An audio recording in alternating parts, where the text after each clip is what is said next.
stato molto bravo Schneider che poi subisce fallo, ma c'è la norma del vantaggio. Eto'o trova Milito, vanno avanti i due attaccanti principi dell'Inter. Milito, una finta in area, ancora è il principe Diego Milito, la firma lui, probabilmente questa finale, questa coppa. Bonjour à tous et bienvenue dans un nouveau numéro du hors-sujet, premier hors-sujet de la saison de podcast de la Beneamata. Et aujourd'hui, on va revenir sur le nouveau format de la Ligue des Champions. Vous avez vu le tirage depuis plusieurs jours maintenant. Et bien, on va revenir sur ce format. On va pas se concentrer uniquement sur l'Inter. On va élargir sur le format comme vous en avez l'habitude sur le hors-sujet. Et pour en parler, j'ai avec moi Abdou qui était déjà venu dans un précédent hors-sujet. Comment ça va, Abdou? Ça va très bien et toi? Eh bien, écoute, nickel, prêt pour ce nouveau format de la Ligue des Champions? Prêt.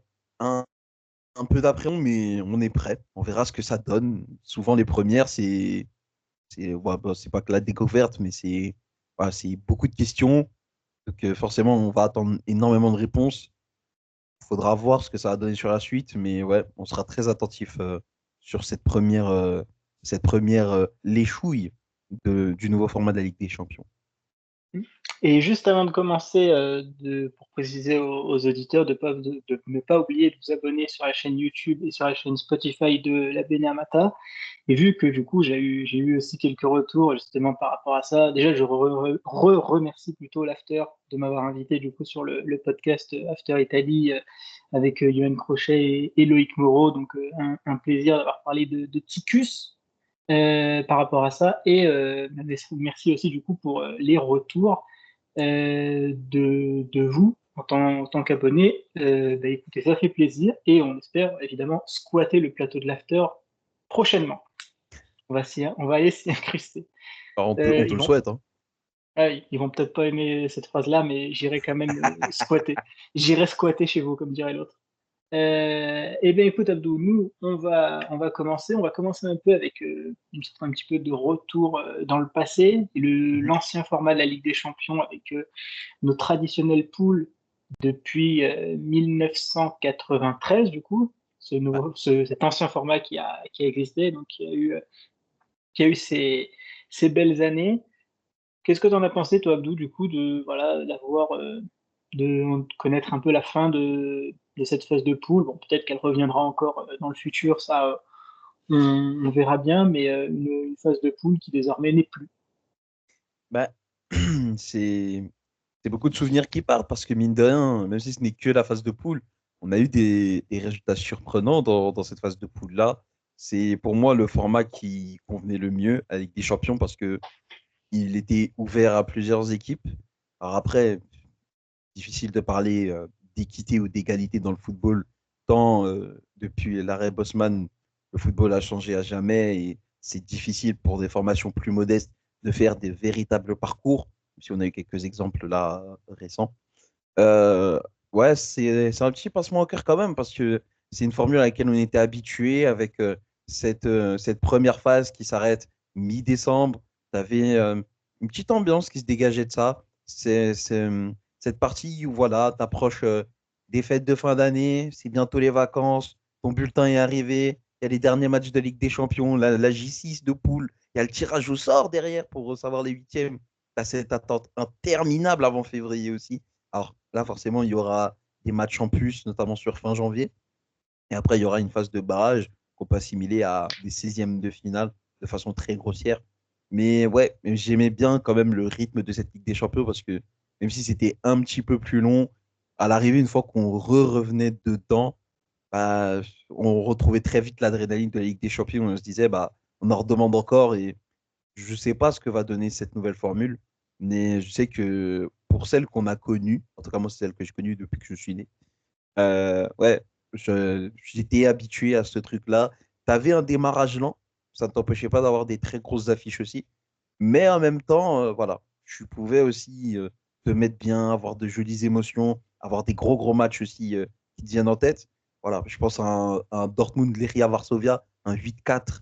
Hein, il y a ce genre de match-là. Le Sheriff Tiraspol qui vient gagner à Santiago Bernabéu contre le Real Madrid. Enfin, il y avait plein d'histoires autour de ce format de la Ligue des Champions, de l'ancien format du coup. Et ouais, je demande à voir dans ce format un peu championnat ce que ça va donner justement la nouvelle formule. D'ailleurs, sur le nouveau tirage, pour passer un peu à la deuxième partie, il y a deux choses sur lesquelles j'aimerais revenir avant qu'on passe aux affiches. Déjà, il y a Mhm. le fait, ouais, bon, je vais appeler ça l'inutilité maintenant des chapeaux, où bah, maintenant les chapeaux 1 s'affrontent entre eux, les chapeaux 2 s'affrontent entre eux, pareil pour les chapeaux 3 et les chapeaux 4. Avant Abdou, il y avait un intérêt. Il y avait déjà le titre quand tu finissais champion de ton championnat à jouer, évidemment. Si tu gagnais l'Europa League, tu avais un titre, plus du coup cette place méritée en tant que chapeau 1. Que tu finisses chapeau 1, chapeau 3 ou chapeau 4, Abdou, mine de rien, ça n'a plus vraiment d'intérêt parce que tu joues les mêmes équipes de ton chapeau. On l'a vu, hein, Manchester City qui affronte l'Inter, qui affronte le PSG aussi. Pareil pour des équipes championnes comme le Real ou comme le Bayern, qui ont des grosses affiches. Donc, mine de rien, Abdou, c'est peut-être ça qu'on peut regretter avec ce nouveau style, c'est que bah, chapeau 1, chapeau 2, il n'y a plus vraiment d'intérêt, surtout que maintenant, même des chapeaux 1 comme Leipzig, comme Arsenal, qui étaient deuxième de championnat, qui n'ont pas gagné leur championnat ni de Coupe d'Europe, bah, finissent dans le chapeau 1. Alors certes, entre guillemets, au mérite, parce qu'il y a quand même le coefficient UEFA, mais tu finis plus chapeau 1 parce que tu étais champion de ton championnat. Ouais, il y a de ça, et typiquement, moi, tu m'as fait penser à Leverkusen qui était chapeau 2, alors qu'on sait qu'ils ont fait une saison exceptionnelle. Jamais ils n'auraient dû se retrouver chapeau 2 d'ailleurs. Après une telle saison, tu es champion, normalement, tu es chapeau 1. Et voilà, peut-être que l'UEFA aussi est en phase de rodage et est en train de calibrer sa formule. Peut-être qu'on ne reverra plus ce genre de choses. En tout cas, je l'espère, parce que pour moi, ça reste quand même une hérésie. Alors, bien sûr, il y a le coefficient UEFA, tu l'as très bien dit. La régularité sur les dernières années en Ligue des Champions, Leverkusen, c'était coup-ci, coup-ça sur la scène de la Ligue des Champions ces dernières années. Mais quand tu sors d'une saison comme ça, enfin, va expliquer qu'il y a des mecs qui sont peut-être deuxième ou troisième du championnat que tu as gagné toi, mais qui sont dans un meilleur chapeau que toi. C'est typiquement, c'est un petit peu un non-sens. Après, je pense quand même qu'il faut encore cette organisation de chapeau-là aussi pour se roder et s'arranger pour que des clubs d'un même pays ne s'affrontent pas dès les phases de poule. C'est le seul credo qu'ils ont gardé à mon sens. Parce que là, maintenant, tu peux croiser plusieurs clubs d'un même pays, deux maximum, il me semble. Si je ne m'abuse, je crois que Manchester City joue deux clubs italiens. Ou il y a un club anglais qui Ouais, joue c'est deux clubs italiens. Juvinter, Et c'est c'est la ça, ouais, Juvinter. clairement. Donc, pour moi, c'est un non-sens. C'est aussi pour ça que j'aime bien l'ancienne formule, parce que tu avais forcément un club par pays dans chaque poule. Enfin, de façon très grossière, mais vous m'avez compris. C'est-à-dire que typiquement, Manchester City ne pouvait pas affronter et la Juve et l'Inter dès les phases de poule. Et c'était bien aussi parce que ça donnait une opportunité aux clubs plus petits. Parce qu'ils se disaient, bon, voilà, sur cette phase de poule-là, allez, je sais qu'il y a peut-être la tête de série ou l'équipe en forme du moment, ça va être compliqué le match aller-retour. Mais peut-être que le chapeau 2, sur le match à domicile, je peux aller chercher quelque chose. Le chapeau 3, si je pars d'une équipe de chapeau 4, hein. Le chapeau 3, bon, bah, je peux faire quelque chose aller-retour. À l'arrivée, ça me fait mes 9 points. 9 points, c'est déjà énorme en visant la deuxième place. Tu vois. Donc, voilà, Mm. c'est toute une mécanique, toute une mentalité aussi qui va changer. Faudrait voir maintenant comment ça va rendre, comme je t'ai dit. Après, moi, je te mens pas que le coup des chapeaux aujourd'hui, surtout que c'est un ordinateur qui fait ça, il suffit juste que l'ordinateur il ait été hacké ou que c'est le scandale informatique du siècle et ouais, enfin, ton tableau de Ligue des Champions, il peut être très très bizarre ou il peut être sous influence, tu vois. T'en sais rien. Peut-être que Mm. j'extrapole ou que j'exagère, c'est même très probable d'ailleurs. Mais tu sais jamais, tu vois. Et d'ailleurs, tu parlais de ce nouveau tirage, ça rentre aussi dans ça. Nous, on était habitués aussi avec les fameuses boules, boules Les chaudes, poules boules chaudes, froides. les Ouais, boules passées au micro-ondes. Merci c'est Florentino. ça. Ouais, les boules sur lesquelles Arshavin a ripé deux, trois fois, on dira. Ouais, Mais bizarre, voilà, hein. ouais, quand ça tirait certaines équipes, bizarrement. Comme avec le scandale de 2022 où on devait jouer l'Ajax et on s'est tapé Liverpool. Mais on dira rien, Bizarre. évidemment, sur ça. Ça, c'est bizarre, monsieur. Voilà, comme par hasard. Le Bayern, Manchester City qui tape une équipe encore plus nulle. Mais bon, on n'a pas le temps de revenir sur ces histoires-là. Mais voilà, donc on avait les boules avant. Maintenant, tirage informatique et tout. Tu l'as vécu comment, Abdou? Bah, notamment, toi, tu étais supporter de Liverpool et du Real. tu as vu les affiches tomber les unes après les autres, surtout le calendrier de Liverpool n'était pas des plus simples. Donc, quand tu as vu le calendrier de Liverpool s'afficher directement au fur et à mesure, qu'est-ce que tu en as pensé du genre de tirage? Est-ce que tu étais excité par rapport à la nouveauté? Est-ce que le fait aussi qu'il y ait plein de grosses équipes qui sortent d'un coup, ça t'a aussi dit que ce style de tirage, mine de rien, il y avait un côté quand même un peu trépidant? Bah, ma première pensée, ça a été de me dire, j'espère que je vais pas rater l'avion. Parce que sur le tarmac, les tableaux, ils ressemblent pareil qu'au tirage de la Ligue des Champions. Ça, c'est un problème.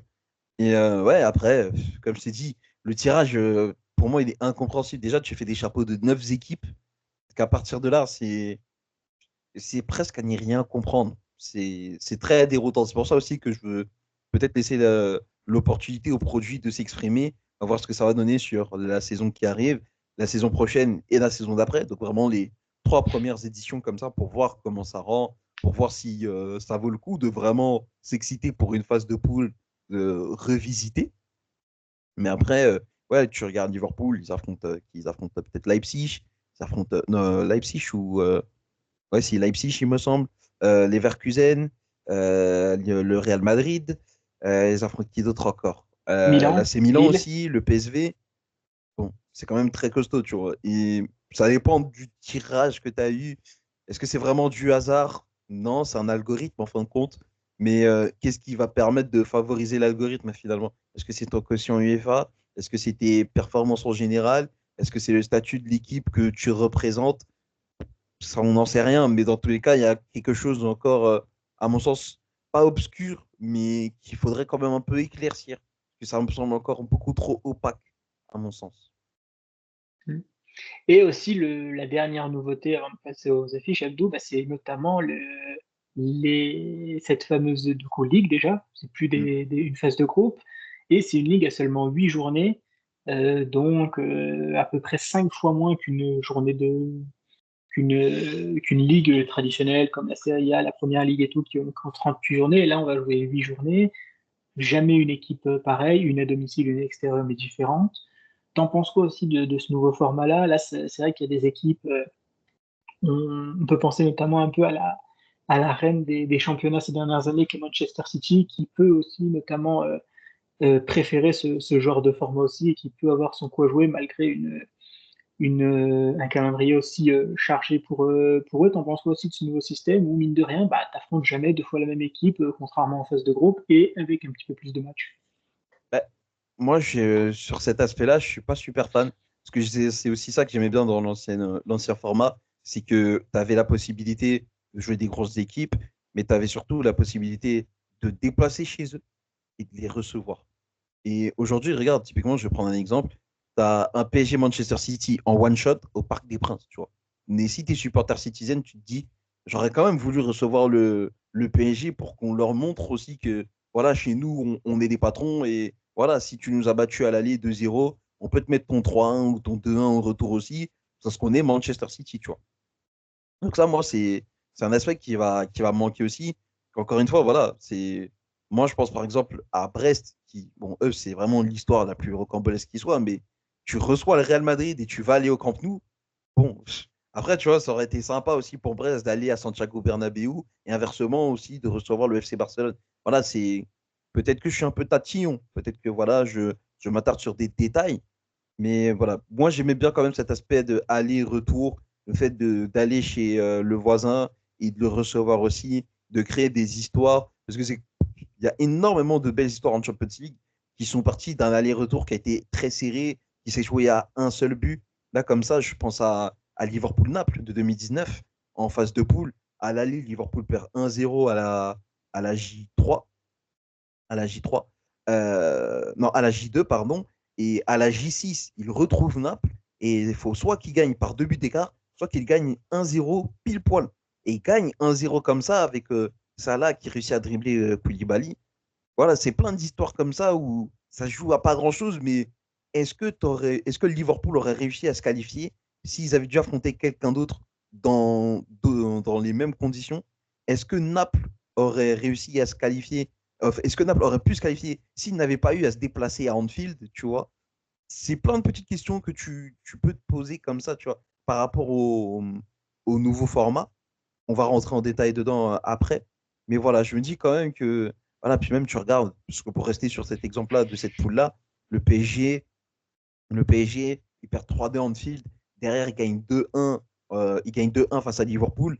Et c'est l'un des matchs qui a le plus marqué les supporters parisiens sur les dernières années. Et même de façon globale, les spectateurs neutres, on a tous ce souvenir voilà, des Parisiens en maillot blanc qui affrontent Liverpool. Même s'ils sont champions d'Europe à la fin, bah, il y a cette victoire-là du PSG quand même face aux futurs champions d'Europe. Il y a plein de petites histoires comme ça, tu vois. On peut revenir aussi sur Villarreal en 2022, quand ils réussissent à sortir le Bayern Munich après une prestation héroïque à l'aller et au retour encore mieux en étant à l'extérieur. Mais c'est parce qu'ils ont été portés par leur public à l'aller qu'au retour, ils ont pu aller décrocher ce succès-là. Alors après, c'était quoi? C'était en quart le Bayern, si je ne m'abuse. Mais sur le principe, c'était pareil dès les phases de poule. Et ça, je pense qu'aussi, ça te permet de conditionner une équipe. Tu habitues ton public à un match sur deux. Et les mecs, venez, on se donne à fond, on fait en sorte que notre stade soit une forteresse. On leur fait une ambiance, ils vont péter un plomb. Ils vont se dire, non, franchement, ce stade-là, c'est un des plus compliqués que j'ai fait. Il faut qu'à la fin des 90 minutes, les mecs en face, ils se disent, non, si je reviens dans ce stade-là, il faut que je me prépare. Il faut que je me mette dans un mode. Il faut que je fasse appel peut-être même à un coach mental. C'est ce que tu crées des conditions comme ça. Et finalement, ce qui a fait la force de très, très grandes équipes, c'est que les succès, même si on nous dit, bon, la phase de poule, voilà, on balaye un peu, on met la poussière sur le tapis et on attend les huitièmes. Mais mine de rien, les phases de poule, ça conditionne pas mal le reste de ton tournoi, surtout que c'est vraiment deux parties bien distinctes. Et ouais, derrière, même si tu étais dans une forme olympique en décembre, tu reviens en février, c'est la même équipe, le même coach, les mêmes joueurs, le même système, mais c'est plus du tout la même histoire. Et ça, c'était génial. Alors que là, avec ces matchs-là de fin janvier, je pense que là, il y aura peut-être une continuité qui peut-être va enlever du charme à la Champions League, je ne sais pas. On verra. Peut-être qu'au contraire, ça va lui rajouter encore plus d'entertainment. Faut voir. Mm. Et notamment, tu parlais des affiches qui vont être là. Alors, on va faire le pot 1 et le pot 2 pour chaque équipe du chapeau 1, parce qu'on bon, on respecte Stuttgart et le Sparta Prague, mais je pense pas que c'était les matchs qui auront le plus d'enjeux. Oui, c'est sûr, ouais. Alors, on aura le Real Madrid qui recevra Dortmund, se déplacera à Liverpool, recevra Milan pour se déplacer à l'Atalanta. City qui recevra l'Inter pour se déplacer au PSG, qui recevra Bruges et se déplacera à la Juve. Le Bayern qui reçoit le PSG pour se déplacer au Barça, pour recevoir Benfica pour aller au Shakhtar. Le PSG qui recevra le City, qui se déplacera au Bayern, qui reçoit l'Atlético et qui se déplace à Arsenal. Liverpool reçoit le Real, se déplace à Leipzig, reçoit Leverkusen et se déplace à Milan. L'Inter reçoit Leipzig, se déplace à City, reçoit Arsenal et se déplace à Leverkusen. Dortmund reçoit le Barça pour aller va au Real Madrid, reçoit le Shakhtar et se déplacera à Bruges.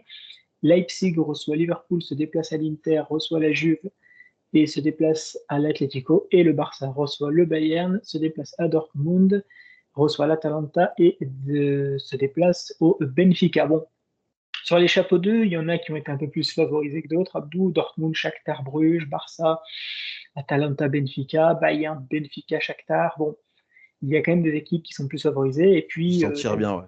voilà, tu as des équipes comme l'Inter qui affrontent Arsenal et Leverkusen, Liverpool, Leverkusen et le Milan, PSG, l'Atlético et Arsenal.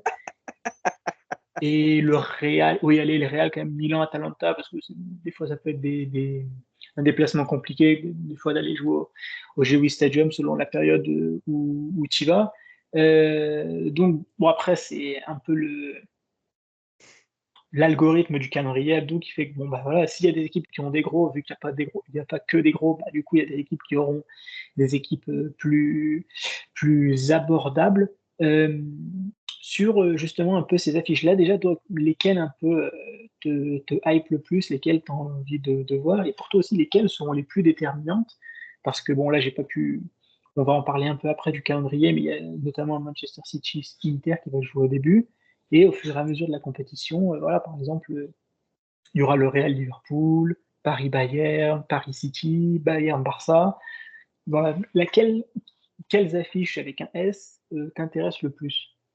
Bah, forcément, tu connais ma sensibilité, donc je vais te dire en premier Liverpool, Real Madrid, forcément. C'est mes deux équipes préférées depuis plus de 20 ans maintenant, malheureusement. Et ouais, forcément, ma sensibilité va aller vers ce match-là. Beaucoup de hâte. Intercity, PSG, Arsenal, PSG, Lille, Real Madrid, je demande à voir. Brest, Barça aussi. Globalement, les clubs français face aux très très grosses écuries. L'AC Milan. L'AC Milan, ça peut être intéressant à suivre aussi.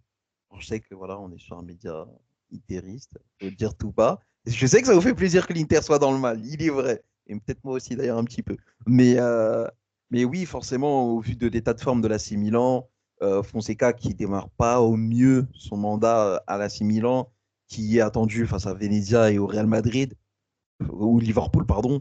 Bon, c'est costaud quand même, alors que tu as laissé beaucoup, beaucoup, beaucoup de temps à Stefano Pioli. Euh, ouais, le destin de l'AC Milan peut être intéressant, voir de façon globale comment les clubs italiens vont s'en sortir, parce que l'Inter, on les attendait l'année dernière, et il y a cette sortie un peu amère en huitième de finale contre l'Atlético. Là, on les attend au tournant encore plus. Comment la Juventus va revenir dans le business. On sait que la Juventus, c'est pas l'équipe sur laquelle tu vas mettre une pièce pour gagner la Ligue des Champions, parce que en finale, ça perd toujours. Mais attention quand même, Thiago Motta a l'air de bien bien démarrer de son côté aussi, donc il faudra voir. Et ouais, de façon globale, j'ai pas toutes les équipes en tête. Il y a Monaco-Barça aussi, ça peut être intéressant à mon sens. Monaco-Inter aussi, enfin plutôt Inter-Monaco à la dernière journée. Ouais, mine de rien, la dernière journée, en vrai, je ne sais pas comment ça va se passer, parce qu'en temps normal, tu vois, un multiplex, tu regardes un match et tu te mets les alertes parce qu'il y en a, allez, 5 ou 6 autres, max.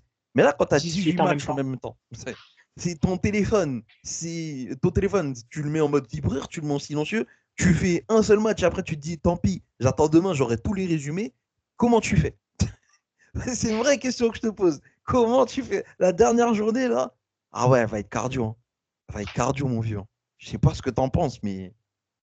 Ah oui, non, mais de toute façon, ça va être un Royal Rumble. Bon, je pense pas qu'il y aura de multiplex de Canal, parce qu'ils vont mettre une musique toutes les 2 secondes, ding, un but en En boucle. vrai, s'il faut ça pour la Ligue des Champions, c'est légendaire, hein. Je tiens à le dire. Là, de toute façon, ils parleront jamais, sinon il y aura et but. Ah non, il y a un but là, ah non, il y a un but. Bon, Et but à Stuttgart!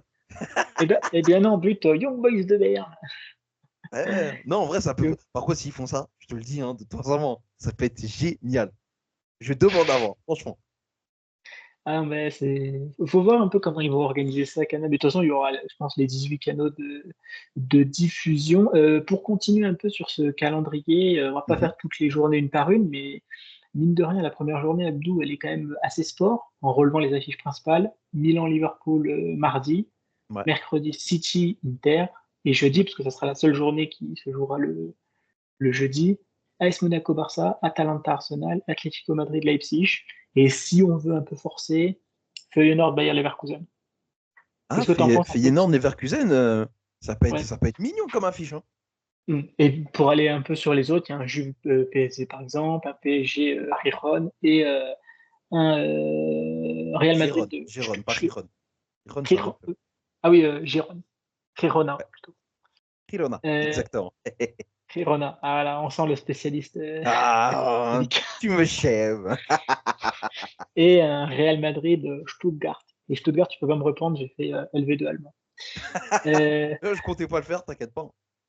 du coup, sur ces affiches-là, bon, il y en a comme j'ai cité les 5 principales. Bon, évidemment, il y a les deux plus grosses affiches, City, Inter et Milan, Liverpool. Ouais. Le truc intéressant, Abdou, et ça j'en parlais justement pendant la radio libre, quand on parlait un peu du calendrier aussi de l'Inter, c'est que là, en fait, t'es pas seulement. Avant, donc, tu étais en concurrence avec l'équipe 2 et 3 qui jouaient quand toi, tu jouais l'équipe 4.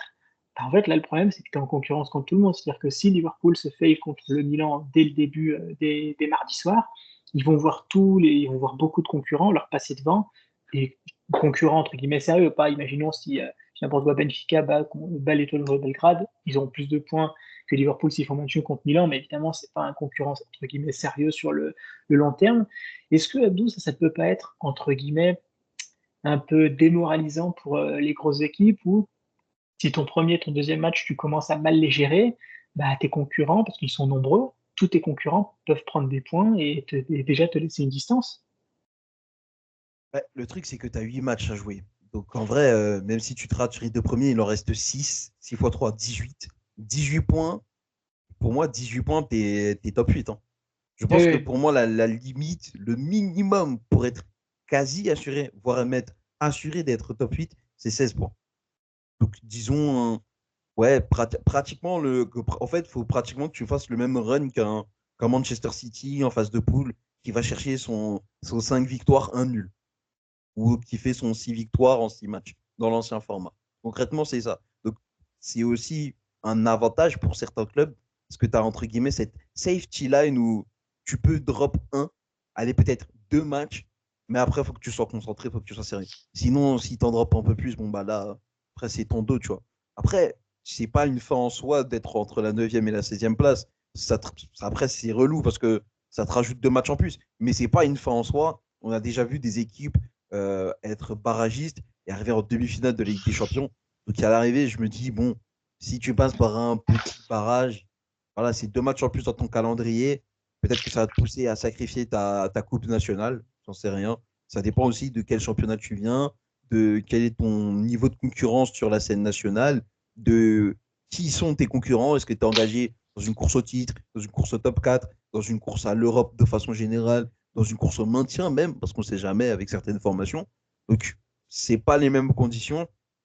Mais voilà, je disais en off, je disais souvent à mes tout meilleurs amis que cette année, on avait droit à la Ligue des Champions version Manchester City. Et je pense que l'Europe entière va découvrir ce que c'est de jouer un championnat avec Manchester City dans ses environs. Vous allez voir que c'est pas très drôle tous les jours. Et peut-être que vous comprendrez certaines équipes qui n'ont pris qu'une seule PL, mais avec 99 points. Je dis ça comme ça. Mais ouais, c'est compliqué. Parce qu'en plus, il n'y a pas que le nombre de points, il y a aussi le goal average. Si tu te rappelles de la saison 21-22, si je ne m'abuse, le PSG finit deuxième derrière Benfica à un but. À un but, ils ont exactement le même nombre de points, mais parce que Benfica, ils ont mis un Ils avaient but collé à un la 6-1. 95e, ils prennent la première place, et derrière, bah, ouais, bah derrière, tu chopes le Real Madrid en huitième. Donc, il faudra faire extrêmement gaffe aussi. Il faudra penser au nombre de buts que tu encaisses et au nombre de buts que tu scores. Donc, typiquement, si on prend l'exemple de Milan-Liverpool, au vu de l'état de forme de leur milieu de terrain et de leur défense, tu te dis, bon, si t'imagines Milan perdre contre Liverpool sur l'état de forme actuel et même sur les dernières années, ça peut s'entendre. Si Milan perd que 2-0, tu te dis, bon, ils s'en tirent pas si mal. Si Milan réussit à arracher le nul ou si Milan gagne, tu te dis c'est encore mieux. Mais si Milan se prend par exemple une rouste, un 4-0 première journée, j'invente, hein. Tu te dis, ah ouais, quand même, là, ça va être compliqué à rattraper. Parce que tu pars avec moins 4 goal average et il faut aller chercher tes points après. Et même si tu as tes points, tu peux quand même te faire avoir sur le goal average. Ça avait déjà une importance dans sa format. Mais tu vois, dans des poules de 4, c'est un peu moins flagrant qu'un classement général avec absolument toutes les équipes. Tu vois. Donc, faut voir. Mais ouais, ça va être la prime à la meilleure attaque, la meilleure défense, clairement. Mmh. Et notamment pour continuer sur ce calendrier, avant de parler justement de ce top 8 qui va être très, très prisé, Mhm. hem, sur la sur la journée 5 et 6, donc sur normalement les dernières journées si on était en phase de groupe, mais là on va arriver, on va dépasser, la moitié de cette, Ligue des champions justement, qui porte Ouais, bien son nom. Bah, il y a notamment donc à la journée 5, le Liverpool-Real Madrid ouais. qui va se jouer pendant avec un Inter Leipzig, un Bayern PSG et de l'autre côté, on va dire Abdou, il y a un Sparta Prague Atlético, un Barcelone Brest. Bon, d'un autre côté, on peut dire aussi il y a un Aston Villa Juve euh, et City Feyenoord et un Sporting Arsenal. Donc il y a des équipes qui vont affronter quand même des équipes plutôt abordables comme Barça Brest et Sparta Atlético. Il va y avoir quand même des duels aussi relevés parce que Sporting Arsenal, ça s'est pas très bien fini pour Arsenal il y a quelques années aussi, Abdou.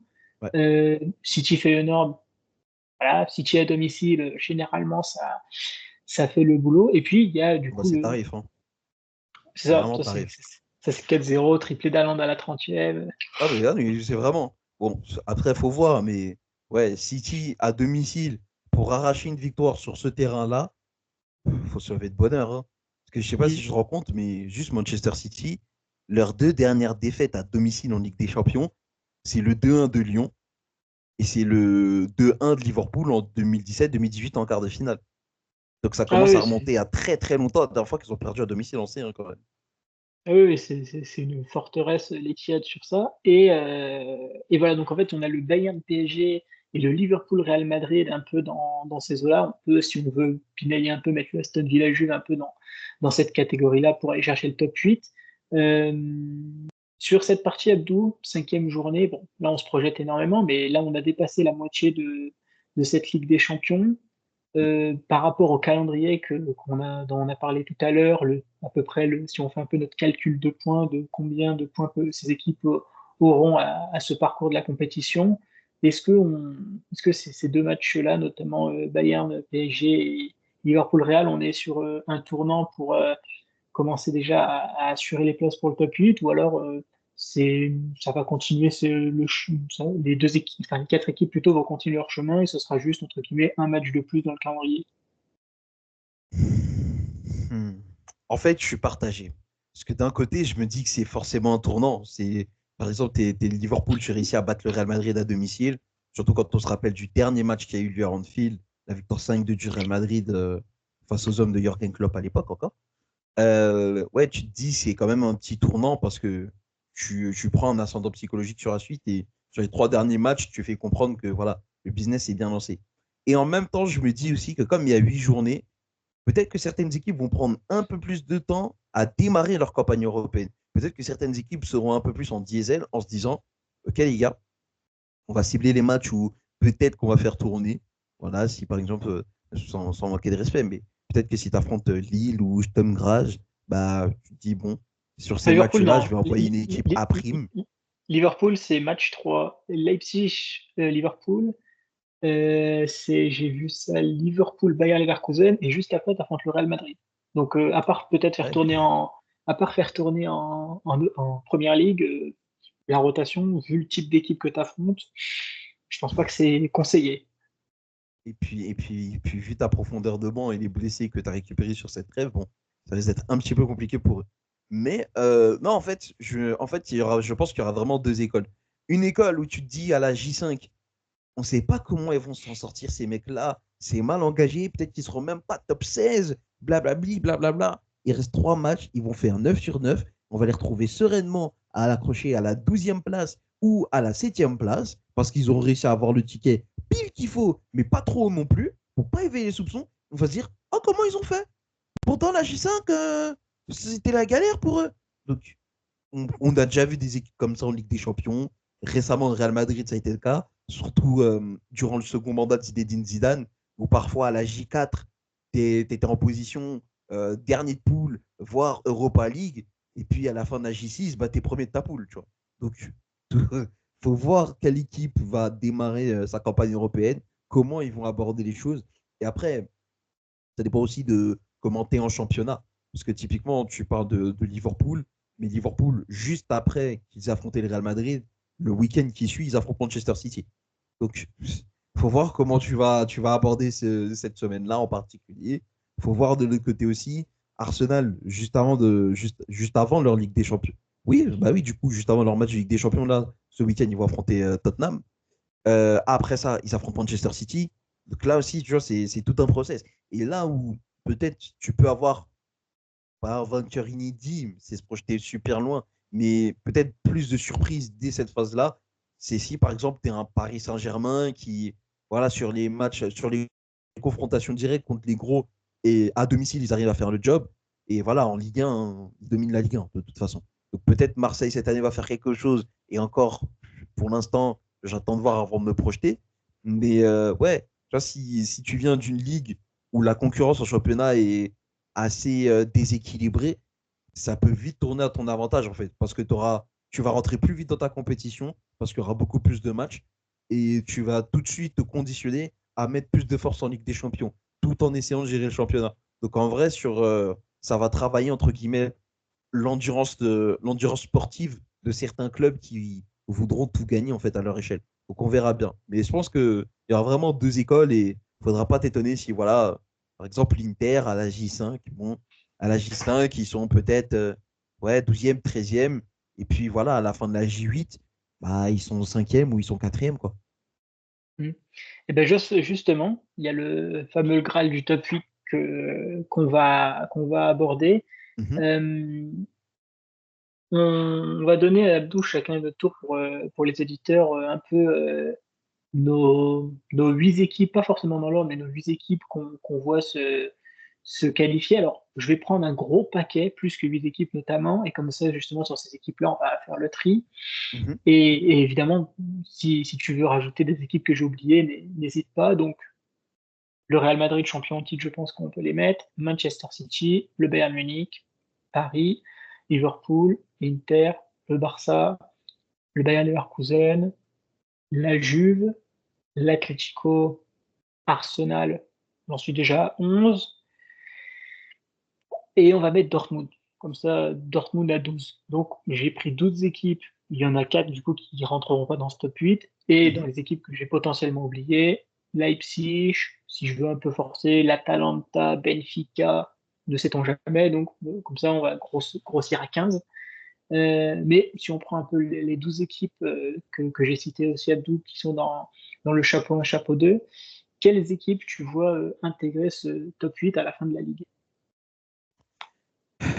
Bah, Manchester City sera premier, je pense. C'est vraiment, pour moi, cette phase de poule-là, elle est faite sur mesure pour eux, j'ai l'impression.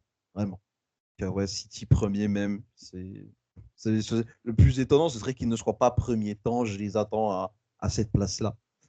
Le Paris Saint-Germain, euh, le Real Madrid, le Bayern Munich.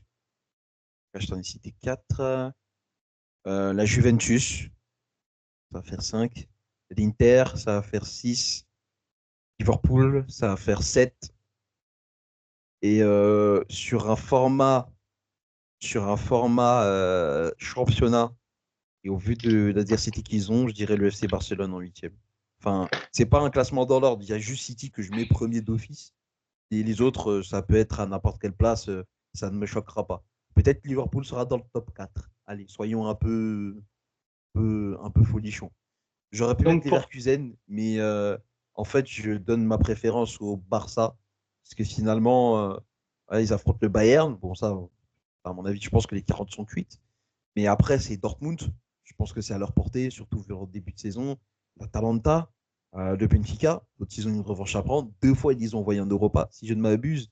Les Young Boys de Berne, le Cervena Zvezda, l'Étoile Rouge, Brest et Monaco. En vrai, le Barça, pour moi, c'est le gros club qui a le tirage le plus chill de cette phase de poule-là. Donc moi, je les attends dans le top 8. S'ils ne sont pas top 8, c'est un problème. Donc sur les 12 qu'on a cités, tu exclus Dortmund, Ouais, l'Atlético, ouais, Leverkusen et Milan. ouais. Milan, je les verrais plus en candidat bas de top 16, genre 15e, 16e. Je pense Hmm. que actuellement, sur leur état de forme, c'est sans vouloir les insulter ou quoi, mais je pense que leur état de forme m'indique que sur cette phase de championnat-là, ils seraient plus par là. Je verrais d'autres équipes être moins fringantes que l'AC Milan, mais plus sûres de leur force et plus sûres de leur football, tout simplement. Donc, ouais, ça ne m'étonnerait pas que Milan ce soit un barragiste, mais un barragiste qui a été chercher son truc au forceps quand même. Hmm. Moi, je pars sur Manchester City aussi et très certainement en tête de liste. J'hésite sur la tête de liste entre Manchester City et Liverpool. Même si Liverpool a un gros calendrier, Attention à Paris. je- Attention à Paris, pour moi, cette année, ouais, à Paris, bon, pour faire la liste d'un coup, donc je dirais City, Liverpool, le Real, Paris, Inter, Bayern, Barça. Et en huitième équipe, et c'est ça où j'avais un doute, hmm, j'hésite entre mettre Arsenal. Arsenal, je pense qu'ils le feront quand même. Mais en j'ai fait, pas j'hésitais cité en fait. Arsenal. Waouh! Oh, oh, T'avais pas cité Arsenal? j'avais pas cité Arsenal. Je crois que t'avais cité Arsenal. Du coup, ouais, donc moi je dis Real, City, Bayern, Paris, Liverpool, Inter, Barça 7 et Arsenal en 8. Mais là où j'avais un doute, si par exemple l'Inter choque, un truc comme ça, Je vois l'Atlético en embuscade. 9e place, très proche de la 8e place. Je pense que l'Atlético peut, parce que les deux équipes, les gros qu'ils ont joué, c'est Paris et Leipzig. Mine de rien, de chapeau un, ça va. Donc, il y a un monde où l'Atlético peut vraiment se rapprocher du top 8. L'Atlético, c'est l'équipe qu'il ne faut jamais croire. Parce que s'il y a un truc que j'ai bien compris sur les 10 dernières années de football, c'est que l'Atlético, au moment où tu les attends, au moment où ils ont des opportunités en or, ils ne concrétisent jamais. Vraiment jamais. En Liga, quand tu vois l'état de forme fluctuant en championnat du Real Madrid et du Barça sur les 10 dernières années, c'est honteux qu'il n'ait pris que 2 Ligas. C'est-à-dire en 2014, il y a 10 ans pile, et en 2021. Franchement, ils auraient dû en prendre au moins, mais vraiment au moins 2 de plus. Parce qu'il y avait des Ah moments oui, où le Barça n'était vraiment pas reluisant. Enfin, il y a des Ligas qui ont été remportées. Concrètement, c'est Messi et Suarez qui les ont gagnés à deux comme des grands. Alors que l'Atlético aurait dû être cette équipe-là, ce troisième larron sérieux en embuscade. Aujourd'hui, on parle d'une équipe qui se satisfait de finir juste seulement devant le Real Madrid. Le reste, ils s'en foutent presque. C'est un peu grossier de dire ça comme ça, mais c'est vraiment le ressenti qu'il laisse. Donc l'Atlético, quand t'es pas ouais, suiveur assidu de la mais après Liga, Abdou, t'as une équipe, enfin, t'as l'Atlético, donc on a cité les deux. Les autres, c'est Benfica Lille, Sparta Prague, Slovan Bratislava. J'avais vu l'autre, bon, Bayer Leverkusen est un petit peu plus compliqué sur celle-là. Et la dernière équipe, si je ne me trompe pas, c'est Salzbourg. Donc Salzbourg, Slovan Bratislava, Sparta Prague, Benfica Lille. C'est avec ça, tu te grattes pas un top 9, top 8, t'as un peu arraché. moi je Voilà. pense que ce Avec le sera, ce sera un recrutement, solide avec le barragiste recrutement au fait. minimum. Mais de là à ce que ce soit vraiment top 8 et qu'ils assument leur statut, je t'ai dit, l'Atlético a tellement déçu que j'en attends absolument rien d'eux, tu vois. Et c'est pas leur faire injure que de dire ça. C'est combien de fois on s'est dit, non, cette année, normalement, c'est l'année de l'Atlético de Madrid. Combien de fois on s'est dit, l'Atlético a peut-être l'effectif, le meilleur effectif en Espagne, peut-être l'effectif le mieux fourni, pratique même l'un des meilleurs jeux d'Espagne à un moment donné, il faut aussi l'avouer. Mais derrière, ils n'en ont rien fait. Et c'est ça le problème de l'Atlético de Madrid. Je pense qu'ils vont se qualifier quand même au moins dans les 16 premières places. Voilà, ça c'est évident. Mais les attentes top 8, honnêtement, moi, je suis très sceptique. Peut-être qu'ils me feront mentir, tant mieux pour eux si c'est le cas. Mais moi, l'Atlético, ça fait un moment que j'ai arrêté de croire en eux et de les croire capables d'assumer leur statut et de saisir les opportunités qui se présentent à eux. Mm. Ben justement, pour revenir sur les équipes, bon, on a parlé Atletico, donc on peut les mettre de côté, mais c'est vrai que du coup, tu n'as pas mis Arsenal dans cette liste. Tu as parlé aussi du Bayer Leverkusen et du Milan. Toi, sur Arsenal, tu penses que au vu du calendrier aussi, alors du coup, dans les gros qu'ils ont affrontés, il y a l'Inter et le Paris Saint-Germain notamment. Dans les autres équipes à affronter, je les avais eus. Ils ont l'Atalanta par exemple. J'avais retrouvé, ils ont le Shakhtar Donetsk. Ils ont l'Inter, comme on en avait parlé. Ils ont Monaco. Ils ont aussi, si j'avais retrouvé le Sporting Portugal. Ils ont, tac, tac, tac, Girone. Et la dernière équipe, c'est le Dynamo Alors, Zagreb. au vu de leur calendrier, ils devraient être dans le top 8. Après, je vais pas te mentir, je les ai complètement zappés. Ils sont sortis de ma matrice. Parce que moi, bon, c'est pour moi, Arsenal, c'est comme l'Atlético. Tu crois en eux, ils ont des arguments, ils ont des qualités évidentes. Voilà, c'est Bah, comme les mais recruteurs. Malgré vos qualités évidentes, tu connais le blabla, mais tu es quand même déçu parce que tu as été recalé. Donc voilà, Arsenal, malheureusement, c'est un petit peu ça t'enlèverais, aussi. t'enlèverais une Et équipe ouais, de non. celle que tu as mise? Est-ce que tu enlèverais un Barça, un Juve, un Inter, je sais pas qui d'autre pour faire une Ouais, place bah à Arsenal? peut-être en italien, peut-être la Juve ou l'Inter. La Juve, je me dis que ils ont un calendrier plutôt chill de mémoire. Mais Hmm. ouais, faut voir ce que donnera l'Inter, surtout dans les très très grosses confrontations. Et ouais, peut-être que j'aurais enlevé un des deux Italiens à la place d'Arsenal, ouais. Moi, la Juve, là où je les enlève, même si après la Juve, j'ai lu des trucs comme quoi ça allait finir enfin, ça va finir bas fond des barragistes. Je pense pas non plus. Je pense que aussi, ça va être comme l'Atlético, ça va essayer de gratter proche du top 8, top 9, 10, quelque chose comme ça. Ouais, Moi, le truc, c'est que l'effectif est qualité. donc en globalité et de qualité, mais le problème, il n'est pas assez quantitatif. Et jouer Serie A, parce que ça doit gagner la Serie A cette année, ça doit jouer pour gagner la Serie A, plus la Ligue des Champions, avec cet effectif-là, avec un Sancho en plus, je t'aurais dit, vas-y, pourquoi pas, t'as la qualité individuelle en plus et t'avais des mecs sur le banc. Là, le problème, c'est que après, quand tu regardes sur le banc et que tu as mis tous tes meilleurs titulaires, le banc est pas si folichon que ça, à part au milieu de terrain. Et c'est là où je mets une réserve pour côté Juventus, même si même la défense, des fois, j'ai un doute sur est-ce qu'elle va tenir tout au long de la saison. Donc c'est pour ça que la Juve, je les ai pas mis dedans, étant donné qu'ils reviennent en Ligue des Champions avec une équipe quand même assez jeune. Bah, tu vois, la Juve, là où j'ai un minimum confiance en eux, c'est que je sais que dans ce type de format-là peut aussi très bien leur convenir. Parce que finalement, la Juve, ça reste quand même une formidable équipe de championnat. Je pense que peut-être sur cette saison, ils vont essayer de trouver leur marque, comme tu l'as dit. Ils peuvent finir barragistes. Ce serait pas choquant. Je pense que pour eux, voilà, l'objectif cette année, c'est au moins arriver en huitième de finale, idéalement en évitant le barrage, ou sinon, si tu passes par le barrage, bah, arriver en huitième, plus jouer à fond la Serie A.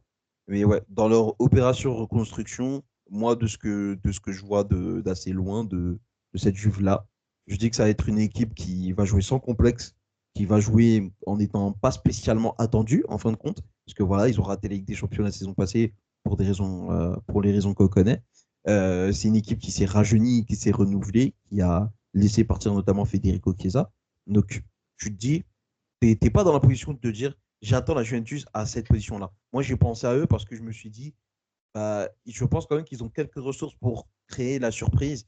Et après, il faudra voir aussi par rapport au calendrier avant et après les matchs de Ligue des Champions, si entre-temps il y a un Juve Inter qui se glisse avant ou après un match de LDC, si tu affrontes l'AC Milan, si tu croises Bologne, si tu croises une autre formation un peu bourbier, en fonction de ce qu'ils auront avant et après, peut-être que sur cette première partie de saison, donc jusqu'à au moins fin décembre, peut-être qu'ils réussiront à bien gérer leur business et que à l'arrivée des 2 dernières journées de janvier, bah, ils seront en très très bonne position de pratiquement qualifiés ou minimum barragiste assuré, tu vois. En vrai, Mm. ça peut, sur une demi-saison, je pense que cette Juventus, elle peut faire le taf. Après, comme tu l'as dit, sur la durée, entre-temps, les 2 derniers matchs de la DC, ils arrivent sur la fin du mercato. C'est une donnée qu'il faut prendre en compte aussi. Peut-être qu'entre-temps, ils se seront renforcés aussi. On verra bien. Mm. Et la dernière équipe sur laquelle je voulais parler avant d'aller sur la dernière partie, c'est nos bons vieux amis du Paris Saint-Germain, Abdou. Alors moi, Ah, j'ai entendu un peu de tout, mais sur le PSG, j'entends aussi bien des top 8 faciles, que ça va finir barragiste, que ça va finir dans la deuxième partie des barragistes, de la 16 à la 24e place. Donc bon, sur, ouais, moi, sur les avis PSG, je crois que j'ai tout entendu. J'ai entendu limite qu'ils allaient finir deuxième et tout, comme je les ai entendus top 8. Bon, on a tout entendu sur le Paris Saint-Germain. On rappelle le calendrier. Enfin, on rappelle plutôt les équipes. City, Bayern, Atlético, Arsenal, PSV, Salzbourg, Gérone et Stuttgart. Il commence par Gérone d'ailleurs dans quelques jours. Euh, avec ce calendrier, cette équipe, ce coach, ces concurrents-là aussi, Abdou, toi, tu les vois finir où, nos amis de la capitale? Paris, je fonde beaucoup d'espoir pour eux. Étrangement, cette année, autant les années précédentes, bon, bah, j'étais comme tout le monde, hein, je m'amusais à moitié de leur situation et de leur déconvenus en C1, on va pas se mentir. Mais non, j'ai l'impression quand même que ce Paris Saint-Germain-là, version Luis Enrique, c'est une équipe qui m'a l'air d'être quand même vachement sérieuse. Bon, je l'ai vu aussi au stade en ce début de saison, notamment le 6-0 contre Montpellier. J'étais au Parc des Princes. Et l'impression ici, c'est que c'est quand même, il y a une certaine profondeur. Et même si ce sont des jeunes joueurs, il y a quand même une certaine qualité, une certaine profondeur qui est non négligeable. Donc, ça, je pense qu'ils n'auront aucun problème sur la C1 à mettre l'équipe type. Et puis, voilà, en championnat, tu pourras gérer un petit peu parce que tu auras la profondeur nécessaire pour gérer les affaires du quotidien voilà, sur la scène nationale. Mais ouais, je sens à Paris, déjà collectivement, qui est vraiment huilé, qui est vraiment à l'aise et sûr de son football surtout. Des jeunes pépites qui sont décomplexés, qui n'ont pas peur de tenter. Alors forcément, il y aura du déchet, il y aura des erreurs. Mais il ne faut pas oublier aussi qu'on est dans la première phase de Ligue des Champions. Et en général, Paris, sur la première phase de Ligue des Champions, Même ils ont souvent été au bord du précipice, à l'arrivée, ils ont toujours réussi à finir très très fort. Ils ont toujours réussi, même en étant dos au mur, à surprendre leurs adversaires. Et il ne faut pas oublier aussi que Paris, au Parc des Princes, dans une phase de poule de Ligue des Champions, très régulièrement, que ce soit un gros club ou un club plus modeste, ça gagne. Le Real Madrid, ils ont perdu là-bas. Le Barça, ils ont perdu là-bas. Le Bayern a perdu là-bas. Manchester City a perdu là-bas. Donc, attention. Moi, je me dis que Paris, faut voir sur quelle pelouse ils vont se déplacer. Mais tout ce que je sais, c'est que les 4 équipes qui viendront sur la pelouse du Parc des Princes, ça risque d'être compliqué pour eux. Surtout que là, ils ont pas mal de joueurs en forme aussi. Forcément, Bradley Barcola, mais pas que.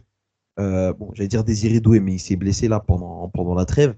Mais ouais, Marco Asensio en faux neuf, la mayonnaise prend très très bien. Il colle parfaitement aux idées du coach Luis Enrique. Enfin, il y a plein de motifs de satisfaction côté Paris.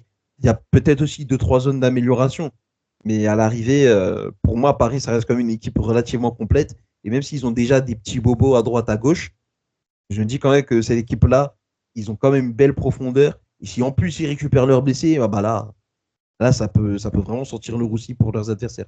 Au moins sur cette première partie-là, je m'en fais pas pour le PSG. C'est rare que je sois autant dithyrambique avec le Paris Saint-Germain, mais je tenais à le souligner. Et ouais, franchement, j'ai confiance en eux cette année et je les vois même être capables de faire un très joli parcours sur la seconde partie de la LDC.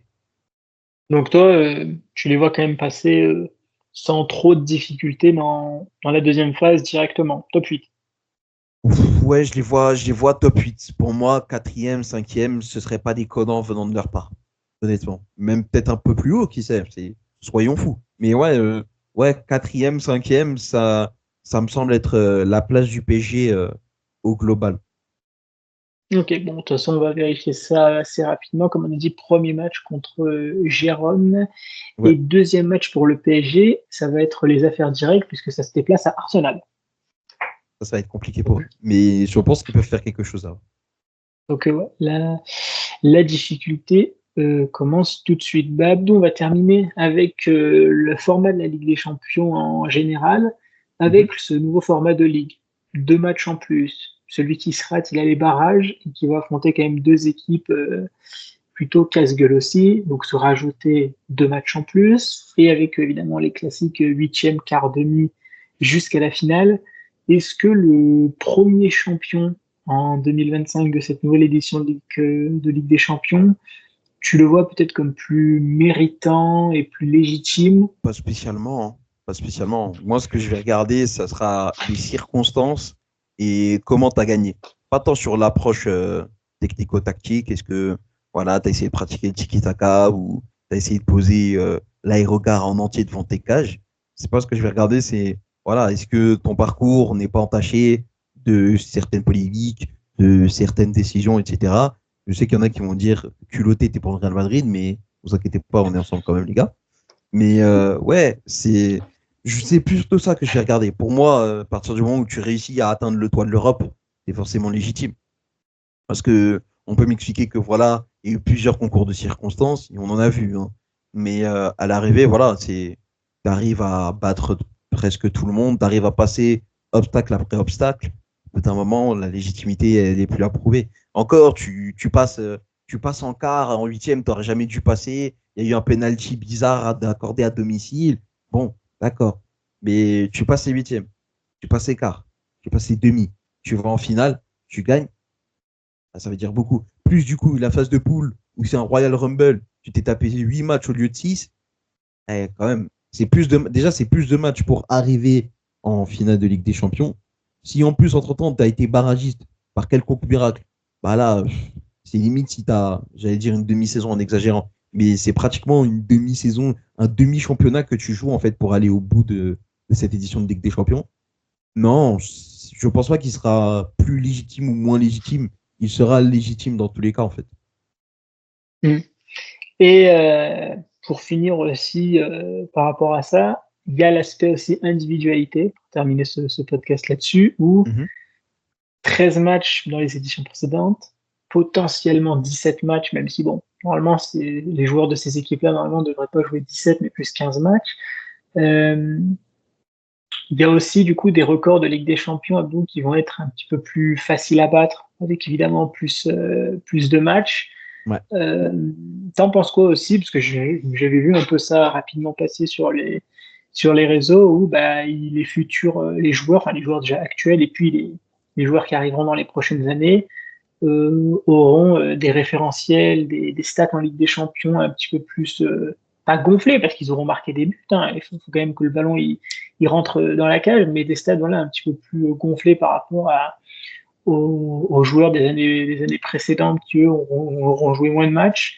T'en penses quoi? Est-ce que toi, c'est un débat quand même qui a de l'importance par rapport entre guillemets, un peu à l'histoire du foot, quand on regarde un peu le classement final des meilleurs buteurs de la Ligue des Champions, on va peut-être voir dans une dizaine, une quinzaine, une vingtaine d'années des joueurs qui seront au plus haut niveau, mais aussi parce que bah, eux, ils ont pu avoir plus de matchs que leurs prédécesseurs pour les mettre là. Est-ce qu'il n'y a pas peut-être, entre guillemets, hein, une certaine forme d'injustice dans ça, ou alors c'est parce que le modèle a évolué et puis ça a toujours été comme ça, le modèle a toujours évolué.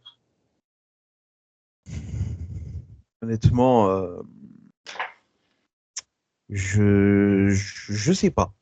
Parce que, en fait, c'est paradoxal parce que c'est une question en fait qui est extrêmement large. Et je dirais que on a un surplus de matchs, on rajoute des matchs dans le calendrier, donc on rajoute la charge de travail supplémentaire aux joueurs de foot, aux coachs, au staff, à plusieurs structures. Les supporters viennent, ils donnent de leur temps, de leur argent, et parfois même beaucoup de leur argent si tu fais un déplacement. Euh, Honnêtement, je sais pas s'il y a une forme de justice ou d'injustice dans ça. Mais ouais, en fait, il y a juste plus de matchs, donc tu as plus d'opportunités de marquer. Et ainsi va la vie, j'ai envie de te dire.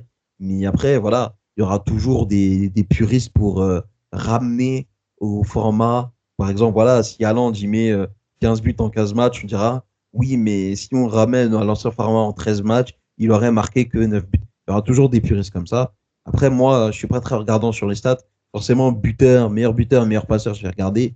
Après, c'est surtout pour les autres types de statistiques où là, ça va être extrapolé à souhait, les expected goals, les hitmaps, les centiles, et ce que tu veux. C'est surtout ça ça va partir en fait, ça va être exponentiel en fait. Logiquement, tu as plus de matchs, donc tu as plus de données récoltées, donc tu as des chiffres plus impressionnants, ou pas d'ailleurs. Mais ouais, non, honnêtement, j'en pense pas grand-chose de cette thématique-là.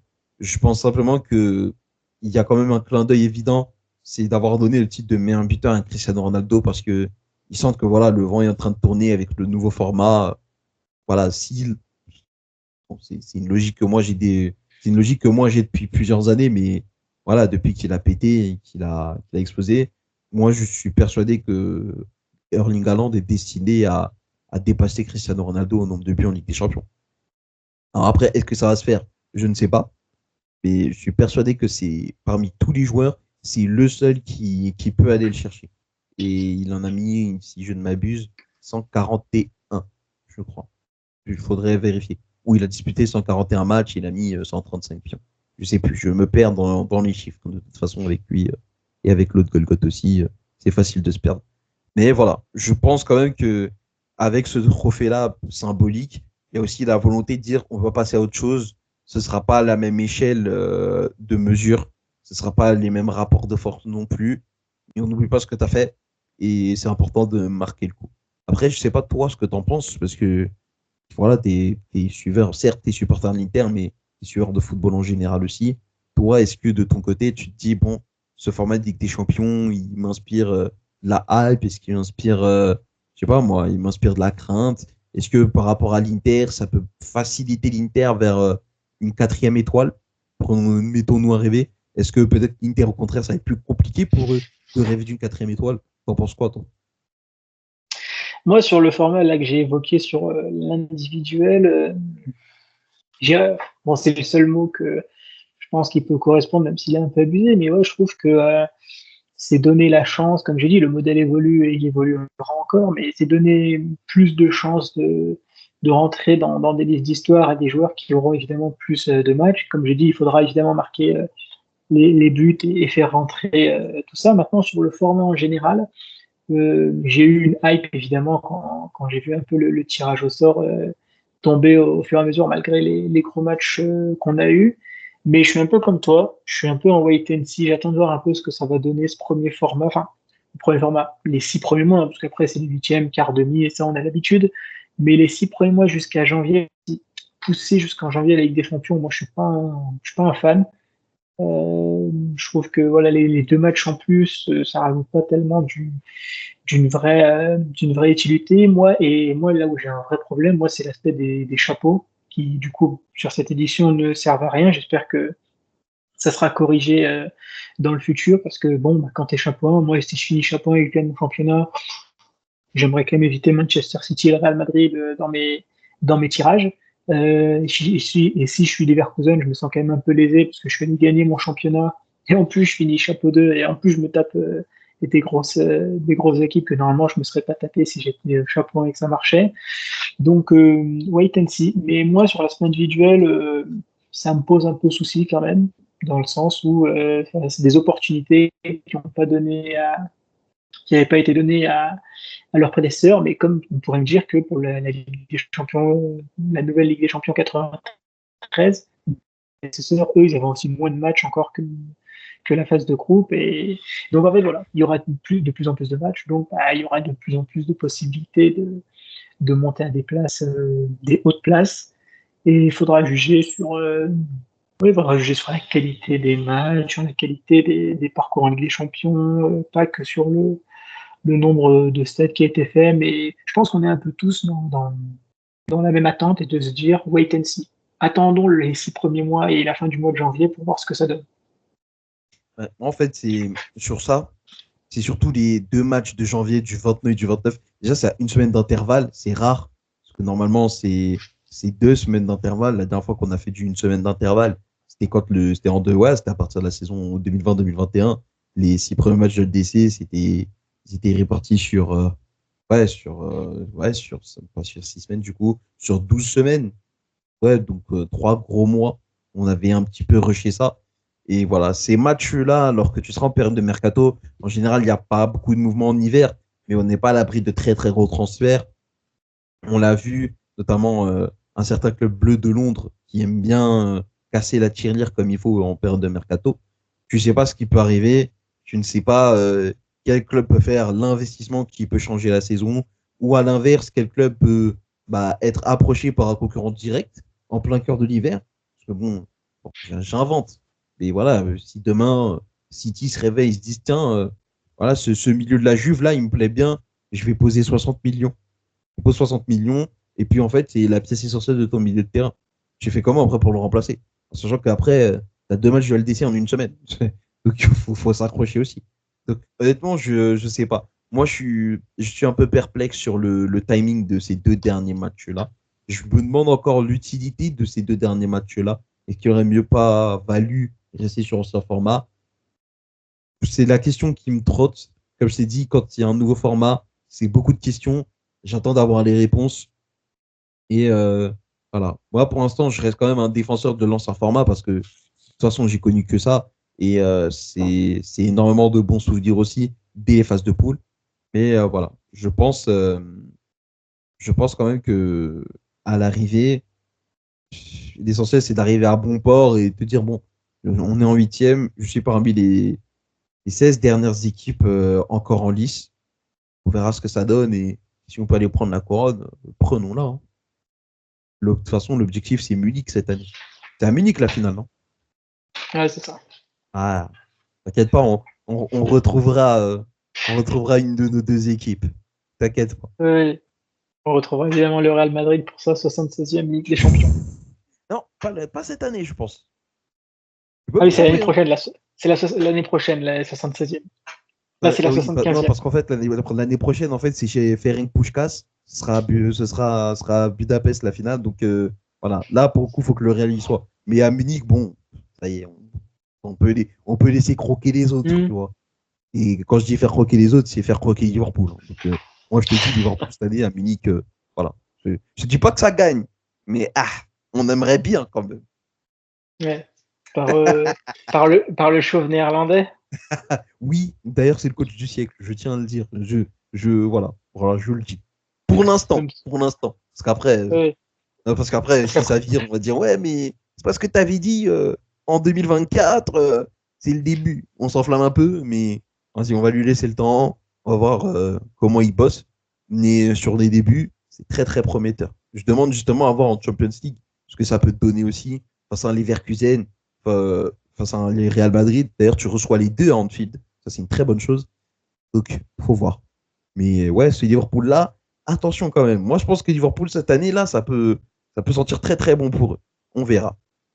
On verra ce que ça va donner. Eh bien, écoute, Abdou, on va terminer le podcast sur ça. On a fait un tout petit peu plus d'1 heure, ça va. On Ouais. est dans les temps général du hors-sujet. Et bien, pour les auditeurs, n'oubliez pas de vous abonner sur la chaîne YouTube, sur la chaîne Spotify, les 5 étoiles évidemment sur Spotify, et puis donnez-nous un peu aussi en commentaire sur YouTube et en commentaire d'ailleurs sur Spotify. Maintenant, on peut faire des commentaires sur Spotify, de nous mettre plutôt votre top 8 pour savoir quelles équipes vous laissez sur le bas-côté et quelles équipes vous amenez pour la prochaine phase de la Ligue des Champions. Merci Abdou pour le podcast. Merci à toi, Karim. Merci pour l'invitation. Ciao, les gars. Ciao à tous.